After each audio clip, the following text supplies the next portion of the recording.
ito yung kailangan natin kapag gumawa tayo ng rapid backfire sa ating mga motor. Gagawa tayo ng wiring diagram niya para mas lalo nyong maintindihan kung paano mag-install ng rapid backfire sa inyong motor. So applicable ito sa lahat ng klaseng motor, lalong-lalo na kapag carburetor. Kailangan natin dyan is itong horn relay, interrupter relay, on and off switch, dalawang wire. Yung one way lang na on and off switch. Sa horn relay mga idols, meron siyang apat na wire. So meron siyang 87, may 85, may 30, tapos may 86. So yan yung wiring ng horn relay. So meron dyan sa, ito ay 4 pins relay mga idol. Meron din dyan ang 5 pin relay, pero hindi na natin gagamitin yung sa gitna. Tapos meron tayong interrupter relay.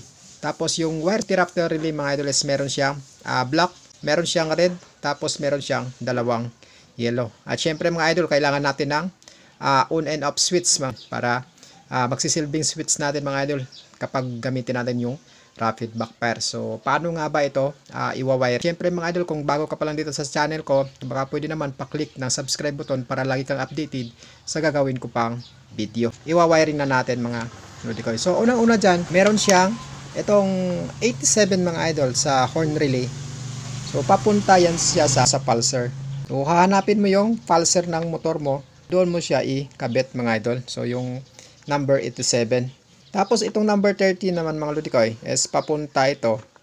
Magsisilbi siyang ground para gagana itong horn relay. Tapos itong 86 tsaka 85 naman mga idol is itatap natin yan dito sa interrupter relay. So yung kulay dyan, yung dalawang yellow ng interrupter relay, ilagay natin dito sa 86 tsaka 85. Kahit magkabaliktad yan, okay lang, walang problema. Kung magkabaliktad yung dalawang yellow na yan, walang problema dyan mga idol. So pwede natin ilagay yan dito sa number 85. So doon yan papunta sa number 85. So yun mga idol.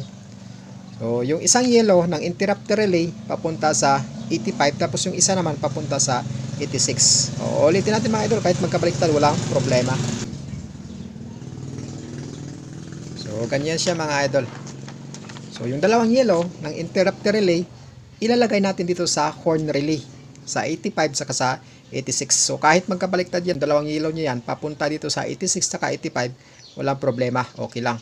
Tapos dito meron pa natirang isang wire dito, yung number 30. Tapos dito sa interrupter relay, meron siyang wire na black saka red. Tapos itong red, papunta naman ito accessories wire natin, mga decoy. Tapos itong black, yan yung magsisilbing ground. So papunta yung black tsaka itong number 30, pagsamahin natin mga idol kasi parehas lang sila na ground. So yan. So yan mga idol, pwede na natin yan ikabit sa body ground. So ito ang magsisilbing body ground. Body ground yan siya mga idol, yan yung black na yan. Tapos itong red, yan yung ilalagay naman natin sa on and off switch natin. So yung one way na on and off switch natin. Yung isang wire nito mga idol, ilalagay natin dito sa kulay red. So ayan mga idol, yung isang wire.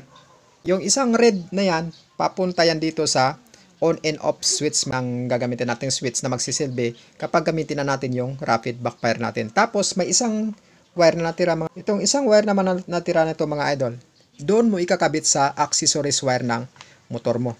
Accessories wire ng motor. So ano ba yung mga accessories wire ng motor natin mga idol? Yung galing sa baterya. So napakadali lang mag-wiring mga idol kung paano gumawa ng rapid backfire. So ganito lang mag-wiring. Napakadali lang. Napakadali din na intindihin ang paggawa ng rapid backfire. So daan mo lang yung wiring diagram dito kung actual mo nang ilalagay sa mga motor nyo mga. Kung nagustuhan mo yung video natin mga idol, baka pwede naman mag-iwan ka ng like at syempre i-share mo yung video natin bilang suporta mo sa YouTube channel ko. At like at follow mo na din ako sa FB page, Facebook, Edmond Vlog TV. Ride safe at ingat palagi.